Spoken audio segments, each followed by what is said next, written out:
Le vendredi dernier, on était ici, quand le Seigneur a révélé que son peuple est très faible. Il dit, beaucoup viennent à moi, s'approchent de moi, parce que je fais des miracles. Je suis en train de dévoiler ce que le Seigneur a vu, ce n'est pas moi. L'état de notre cœur. Il dit, les gens s'approchent de moi parce que je fais des miracles, non pas parce qu'ils m'aiment. Pourquoi tu t'approches du Seigneur, frère, sœur? Pourquoi t'approches-tu de Jésus-Christ?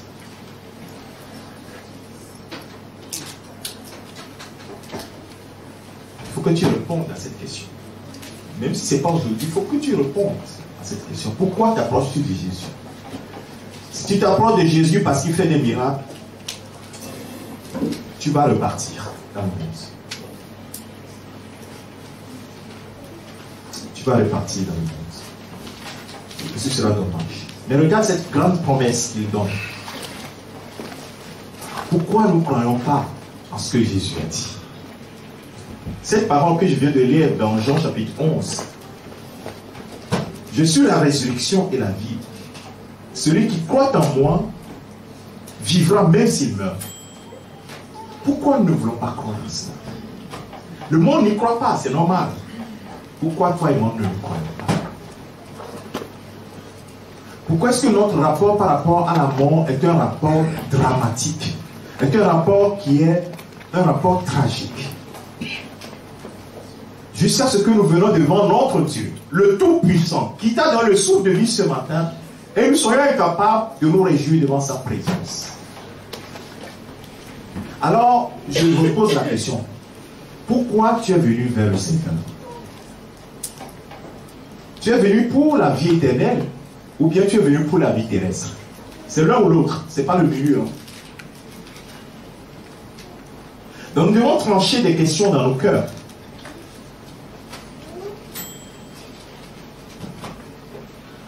Et ce matin, le Seigneur va te parler.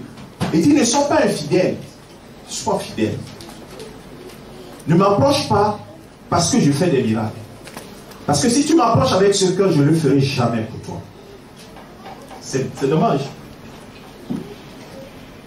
Parce que nous sommes dans sa maison, qui ne le fera pas. Les gens qui sont dans le monde, il va leur faire pour les attirer.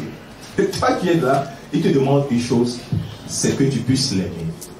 Tu puisses le suivre malgré tout. Alléluia. Alors je vais le titrer mon message ce matin, l'audace de la foi. L'audace avec A-U-D-A-C-E, l'audace de la foi. Je ne vais pas ce matin te parler des grands miracles qui se sont passés dans la Bible. Nous sommes très intéressés par ça, n'est-ce pas? Et c'est normal, nous sommes des hommes. Mais je vais te parler de l'audace de la foi sous un autre versant. La Bible dit dans Hébreux, épître aux Hébreux, parce que nous ne connaissons pas l'auteur de ce livre, il dit dans le verset 1, je vais citer quelques versets juste en introduction, il dit, or, la foi est une ferme assurance des choses qu'on espère et la démonstration de celles qu'on ne voit pas. Pour l'avoir possédé, les anciens ont obtenu un témoignage favorable. Amen. La Bible déclare également dans Hébreux chapitre 11, le verset 6, si tu descends plus bas, verset 6, il dit aussi, or, sans la foi, il est impossible de lui être agréable. Car il faut que celui qui s'approche de Dieu sache que Dieu existe. Ou bien croire que Dieu existe. Et qu'il est le rémunérateur de ceux qui le cherchent. Le rémunérateur de ceux qui le cherchent. Alors la Bible dit également, je mets bout à bout ces versets, dans Deutéronome chapitre 29, verset 29,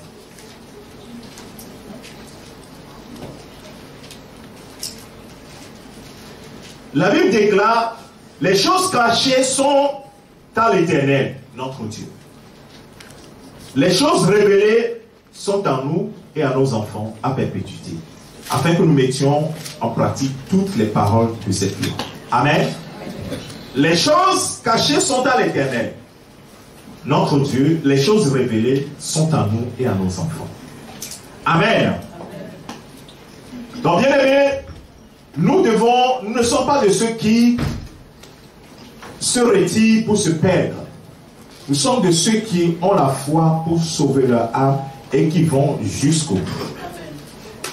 Je manque de temps, sinon ce que j'avais dans le cœur, c'était de commencer cette exhortation par ce cantique qui dit « Jusqu'au bout, je te suivrai ». Et très souvent, quand on chante ce cantique, je demande aux gens de ne pas chanter au bout des lèvres. Si tu ne crois pas à ce que tu chantes, tais-toi. Si tu ne crois pas à ce que tu chantes, il vaut mieux que tu te taises. Parce que ce cantique dit, jusqu'au bout, je te suivrai. Et dans ce cantique dit, le chemin est étroit et périlleux. Le chemin est difficile. Il faut accepter de perdre sa propre vie. Accepter que les gens t'insultent. Accepter d'être méprisé. Il y a beaucoup de choses. Alors, on va prendre deux illustrations simplement pour étayer mon propos sur l'audace de la foi. Les gens qui ont compris que, en fait, notre espérance ne peut pas être seulement dans ce monde. L'apôtre Paul dit que si tu espères en l'Éternel, mais que cela réponde à ta question ce matin. La question que tu te poses, tu t'es posée durant toute cette semaine. Je ne veux pas que tu contestes la parole de Dieu, mais tu laisses la parole de Dieu t'instruire ce matin. Parce que sinon, ta présence dans le monde chrétien, je le dis comme ça, je ne dis pas dans le corps de Christ, dans le monde chrétien, est inutile.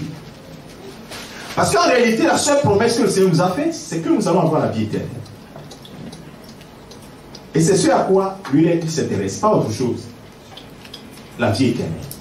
Alors je te pose la question, si le Seigneur te propose, et dit tu vas vivre sur cette terre, tu auras tout sur cette terre, mais tu n'auras pas la vie éternelle. Ou bien tu vas souffrir sur cette terre et tu auras la vie éternelle, qu'est-ce que tu vas choisir? Je te laisse la question, réponds toi-même. Illustration numéro 1. Tu as bien gardé les deux propositions. Jusqu'à la fin de ce message, choisis, tu vas choisir. Il dit, tu vas bien vivre sur cette terre, tu vas avoir tout ce que tu as, mais tu ne vas pas avoir la vie éternelle. Ça y est, tu auras la mort éternelle, ça y est, la souffrance éternelle après.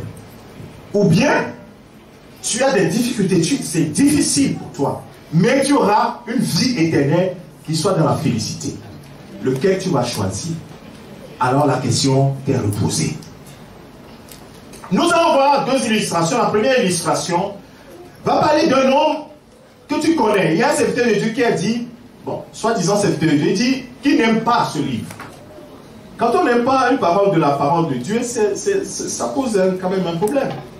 Il dit, moi je n'aime pas le livre de Job. Je ne sais pas. Mais ce matin, je vais te parler un peu du livre de Job. Il y a certains qui connaissent des parties du livre de Job, mais ils ne connaissent pas tout. Job chapitre 1, verset 1.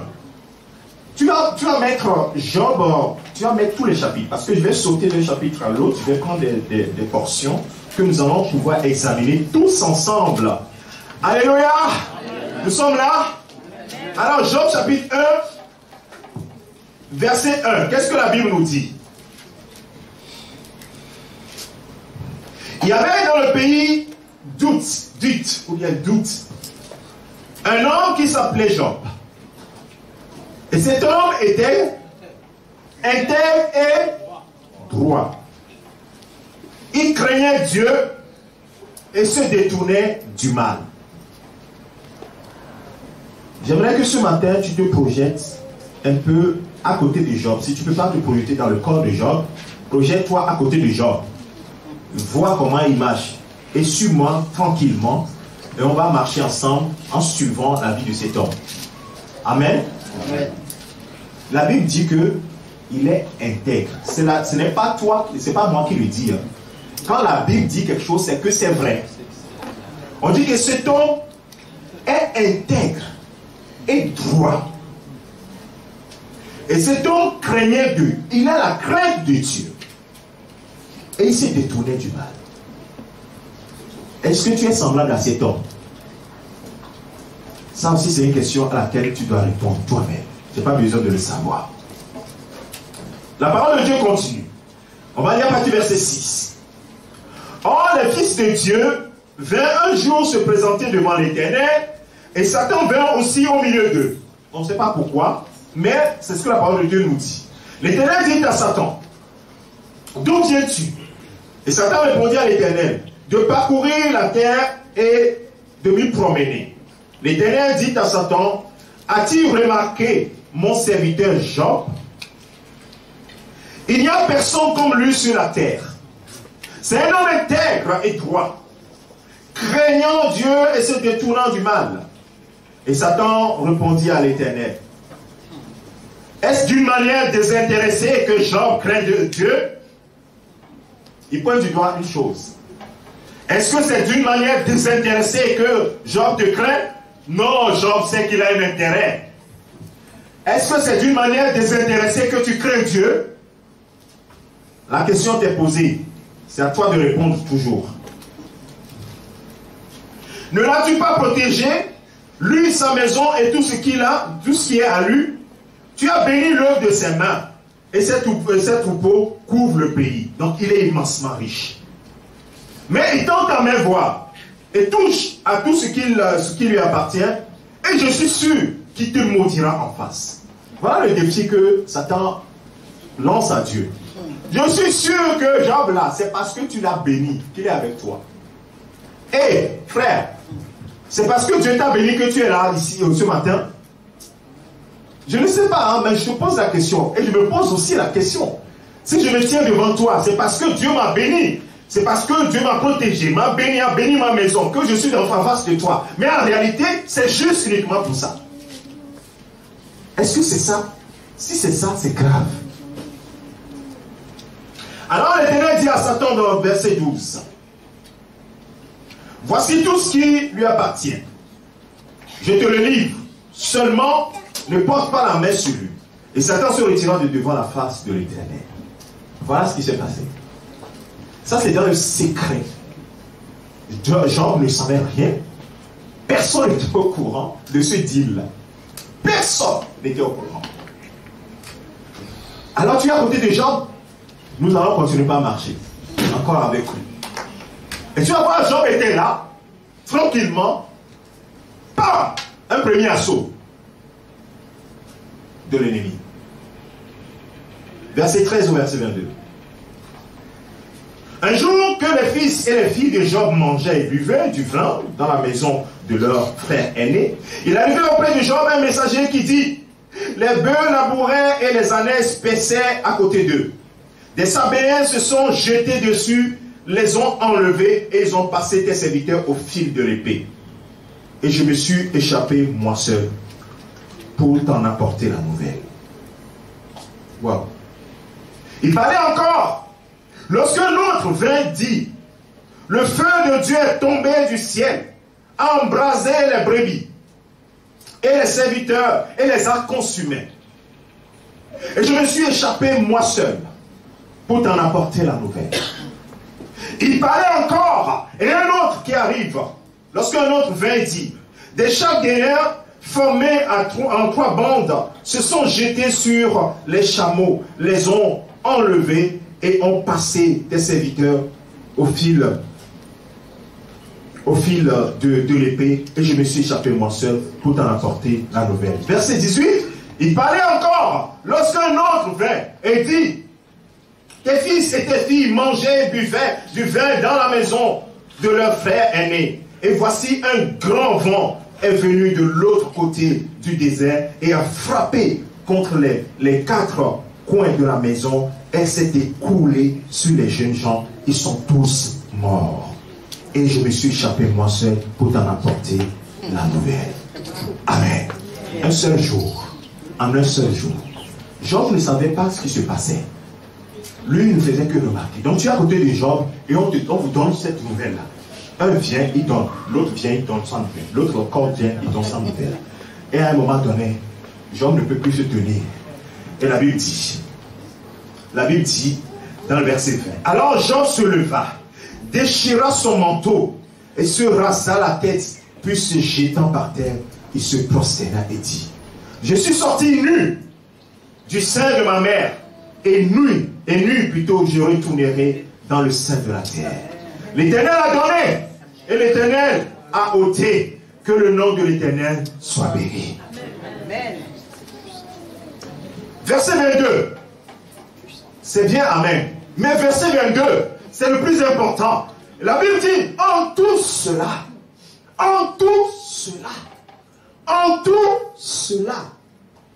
Job ne pécha point et n'attribua rien d'injuste à Dieu.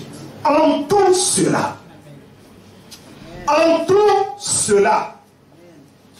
Alors, toi qui es à côté de Job ce matin, est-ce que en un seul jour, tous tes troupeaux sont décimés? Est-ce qu'en un seul jour, tous tes enfants un bâtiment est tombé sur tous tes enfants? Ça, c'est juste le premier assaut, ça. Hein? C'est pas fini. Deuxième assaut qui va venir, c'est Dieu lui-même qui a donné l'autorisation. Mais est-ce que Job était au courant que Dieu a donné l'autorisation? Job n'en savait rien. Deuxième assaut de Satan. Job chapitre 2, verset 1, verset 8. Or, les fils de Dieu vinrent un jour se présenter devant l'Éternel, et Satan vint aussi au milieu d'eux et se présenter devant eux. L'Éternel dit à Satan, d'où viens-tu? Et Satan répondit à l'Éternel, de parcourir la terre et de m'y promener. L'Éternel dit à Satan, as-tu remarqué mon serviteur Job? Tu vois, malgré que j'ai tout fait, donc, je t'ai laissé l'autorisation, tu as brisé ce bien, tout cela. Il n'y a personne comme lui sur la terre. C'est un homme intègre et droit, craignant Dieu et se détournant du mal. Il demeure ferme dans son intégrité et tu m'excites à le perdre sans motif. Job demeura intègre malgré tout cela. Alors, l'Éternel dit à Satan, Satan lui dit, mais étends ta main, touche à ses os et à sa chair, et je suis sûr qu'il te maudira en face. Satan, il va jusqu'au bout. L'Éternel dit à Satan, voici je te le livre, seulement épargne sa vie. Et Satan se retira de devant la face de l'Éternel. Puis, pam, il va encore frapper. Il frappa Job d'un ulcère malin, depuis la plante du pied jusqu'au sommet de la tête. Et Job prit un tesson pour se gratter et s'assit dans la cendre. Alléluia. Deuxième assaut. Qu'est-ce qu'il a fait cet homme? Cet homme intègre. Si c'était un méchant, on a dit, ben voilà, il est en train de payer son truc, n'est-ce pas? Mais la Bible dit qu'il est intègre. C'est Dieu même qui donne témoignage de Job. Il est intègre. Toi qui es à côté de Job ce matin, est-ce que tu es intègre? Alors, quand on ne connaît pas les choses de Dieu, il faut juste se taire. C'est pourquoi il dit dans Deutéronome chapitre 29, verset 29, ce qui est révélé à l'homme, c'est pour toi. Mais ce qui ne t'est pas révélé, ce n'est pas pour toi. Donc tais-toi. Alléluia. Amen. Ce matin, que le Seigneur t'explique ce que nous sommes en train de faire et change immédiatement ta philosophie durant le restant de ta vie avec Christ. Si tu ne tranches pas cette question, frère, ce sera un jour où tu regretteras vraiment. Verset 9. Mais comme d'habitude, quand on traverse ces moments, il y a toujours des conseillers. Et les conseillers vont se mettre en ordre de bataille. C'est une bataille. Bataille contre la foi. Bataille contre notre intégrité. Bataille contre notre philosophie de marcher avec le Seigneur malgré tout. De le suivre quoi qu'il arrive. Comme le cantique a dit, je marcherai et te suivrai jusqu'au bout. Parce que nous avons pensé ce qu'il a dit dans l'Apocalypse en disant, à celui qui vaincra, à celui qui vaincra, à celui qui vaincra. Et nous sommes restés dans notre intégrité. Tu es à côté de Job? Nous allons continuer. La Bible dit que la femme de Job va lui dire quelque chose. C'est-à-dire son conseiller le plus proche. Sa conseillère la plus proche. Ce n'est pas dehors, c'est à côté du lit. Qu'est-ce qu'elle va lui dire? Verset 9. Tu demeures ferme dans ton intégrité. Comment tu peux être droit encore dans ton intégrité, toi là?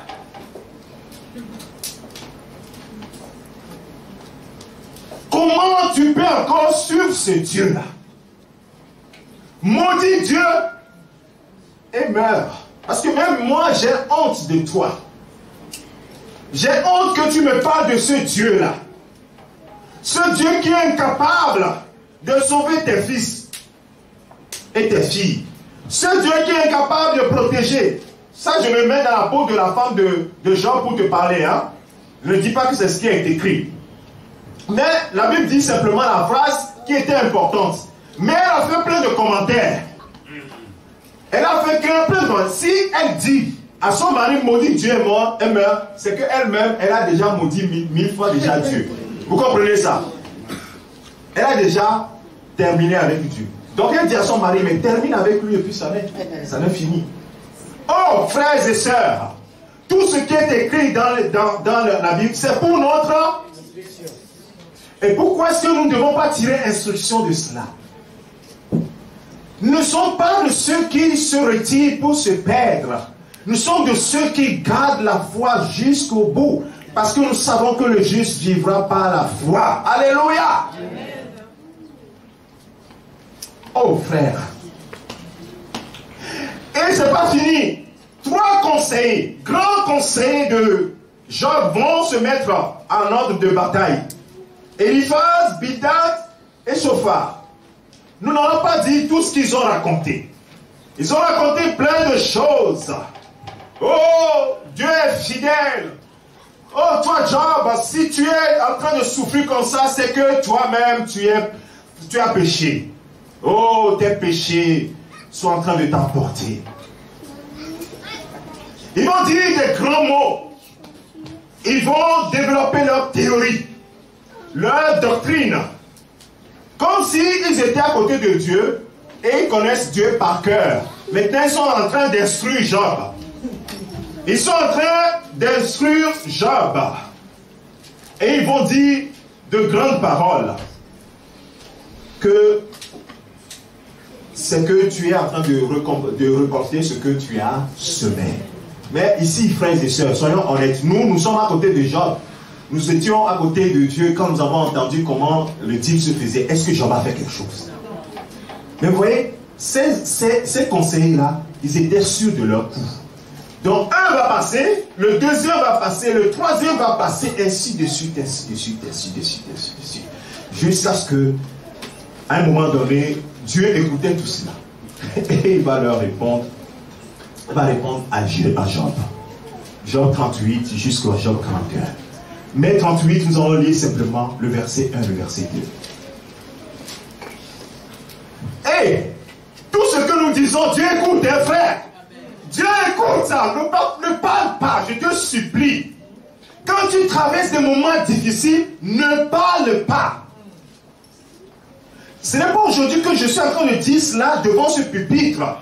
Je te le répète. Quand tu ne comprends pas, tais-toi. Ah, tu vas mourir, frère. Tu vas mourir, sœur. Les choses de Dieu, vos pensées ne sont pas mes pensées. Si tu n'as pas compris cela, alors tu ne peux pas marcher avec lui.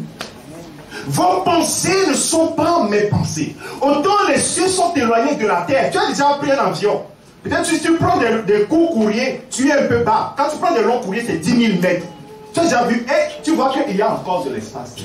Il dit, autant le ciel est éloigné de la terre, autant mes pensées sont éloignées de vos pensées. Est-ce que ça c'est inscrit sur les murs de ton cœur? Non, souvent c'est pas inscrit. Nous parlons vite, comme si nous avons concédé. Et Dieu va parler à Job. Il dit, Job, l'Éternel répondit à Job du milieu de la tempête. Parce que Job, effectivement, est resté dans son intégrité.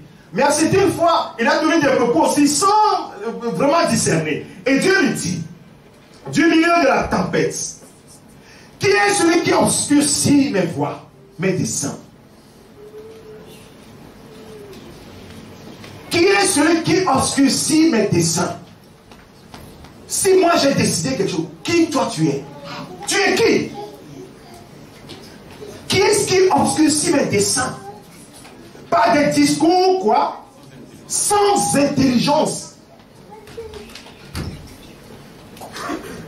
C'est des rêves, Job. Comme un voyant homme, je vais t'interroger, je t'interrogerai et tu m'instruiras. Toi, homme, tu vas m'instruire, moi, Dieu. Où es-tu quand je fondais la terre? Dis-le si tu as de l'intelligence. Alléluia. Amen. Est-ce que nous sommes là? Amen. Dieu maintenant dit à Job, moi je vais m'asseoir, toi tu vas m'instruire. Comme toi tu connais plus que moi, quand je créais la terre, où est-ce que tu étais? Dis-le si tu as de l'intelligence. Qui a fixé les dimensions, le sais-tu? Est-ce que tu le sais? Ou qui a étendu sur elle le cordeau? Sur quoi ces bases sont-elles appuyées? Ou qui a posé la pierre angulaire? C'est grave ça, hein? Être devant le tribunal de Dieu. Moi, je ne voudrais pas être là. Tu vois, tu es avec Job ce matin. Je crois que tu es en train de trembler là. Et Dieu, au milieu de quoi? De la tempête. Elle te dit maintenant, viens m'instruire. Si Dieu te dit ça, je ne sais pas, tu vas te cacher. Je ne sais pas où est-ce que tu vas te cacher, mais ça va être plus difficile. Je vais m'arrêter là. À la maison, tu peux lire. Dieu va lui dire des choses qui vont dépasser son entendement. Il dit, oh Seigneur, j'ai parlé trop vite. J'ai parlé trop vite. Et pourtant, lui n'a pas dit des choses graves. Vous imaginez ces amis qui sont venus faire leur éloge. Oh, frère, nous venons pour t'exhorter, soeur, nous venons pour t'exhorter. Tu vois ce que tu es en train de souffrir là. Regarde, tu n'as pas péché quelque part là. Mais certainement tu as péché. Parce que moi j'ai tellement prié. Si ça n'a pas marché, c'est parce que tu as péché quelque part. Non, bien aimé. Tes hommes. Job chapitre 42. Et Job maintenant va prendre la parole. Il va répondre à Dieu. À partir du verset 10.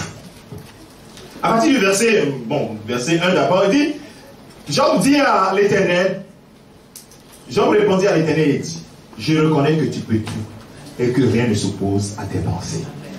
Alléluia. Amen. Déjà, c'est une parole de sagesse. Que tu peux tout et rien ne peut s'opposer à tes pensées. Et à la fin, vous allez voir que l'Éternel va rétablir Job dans son état premier. Et il va dire à ses amis qui étaient intelligents, les gens qui exhortent, et il va leur dire, vous là, vous allez prendre les animaux, vous allez partir, vous allez demander pardon. Et Job va prier pour vous, sinon vous aurez des problèmes.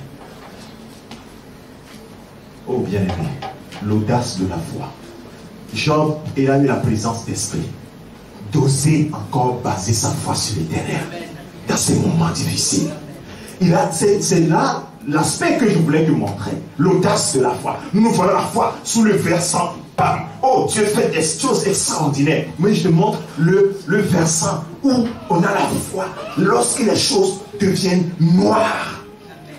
On ose encore croire en celui-là. On ose encore baser sa foi sur celui-là. Parce qu'à la fin, il a toujours le dernier mot. La Bible dit que à partir du verset 10 jusqu'au verset 7, Dieu a rétabli Job. Il a béni au double. Et lui a donné, il a perdu quoi? 7 enfants. Il lui a donné 3 fils. Et il a donné 3 filles. Et 4 fils. Et il a béni Job. Et la Bible dit, je lis juste le verset 13, il eut 7 fils et 3 filles. 7 fils et 3 filles. Donc ça fait 10. Et il donna à la première le nom de Jérémia, et la deuxième le nom de Kétia, et la troisième celui de Kérénapouk. Il n'y avait pas dans tout le pays d'aussi belles femmes que les filles de Job. Leur père accorda leur part d'héritage parmi leurs frères. Job vécut encore après cela 140 ans et il vit ses fils, les fils de ses fils, jusqu'à la 4e génération. Et Job mourut âgé et rassasié de jours. Alléluia. Amen. La fin appartient toujours à l'Éternel.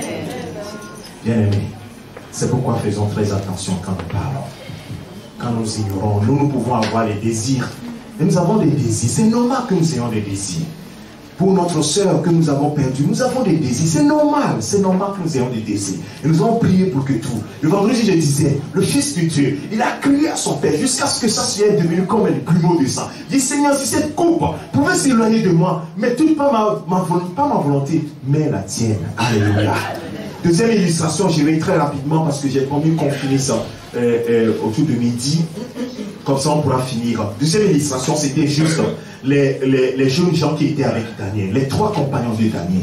Ces 3 compagnons, encore un autre versant de la chose, ces 3 compagnons étaient rentrés dans une situation compliquée où ils étaient proches de la mort. Et malgré cela, ils ont eu cette audace de la foi. On leur a dit, si vous ne vous prosternez pas devant la statue d'or, on va faire quoi? On va vous jeter dans le feu. C'est Daniel chapitre 3, tout le chapitre 3, vous allez le lire à la maison. Et la Bible dit qu'ils ont été très respectueux envers le roi. Il a dit, roi, nous t'aimons, Nebuchadnezzar, nous te respectons, mais tu sais, nous osons croire en notre Dieu. Nous savons qu'il peut nous délivrer de ta main. Et même s'il ne nous délivre pas, nous n'allons pas nous prosterner devant ta statue. Alléluia. Regardez ces gens. Ils ont dit, nous savons qu'il peut nous délivrer. Et même s'il ne nous délivre pas. Et c'est ça qui manque en fait dans nos propos. Nous disons, nous savons que notre Dieu peut nous délivrer. Et il doit. Et s'il ne le fait pas, il dit, Dieu, pourquoi tu ne l'as pas fait? Tu es méchant envers moi. Non. Laissons tranquille. Il sait ce qu'il fait. Rien n'échappe à Dieu. Marie, la mère de Jésus, les autres disciples qui étaient au pied de la croix, qui voyaient le Seigneur souffrir. Je te mets juste au pied de la croix de Jésus. Les sentiments qui viennent dans le cœur. Dieu a raté le but, n'est-ce pas? Oh Dieu, tu as raté le but. Parce que si tu étais vraiment Dieu, tu ne vas pas aimer, tu ne vas pas permettre que ton fils aille à la croix. Mais peut-être qu'il va mourir simplement. Mais là, ils sont en train de l'humilier là. Ils l'ont cloué avec des brigands. Jusque-là, il ne peut pas comprendre. Mais quand il est sorti du tombeau, alors tout le monde a compris. Alléluia!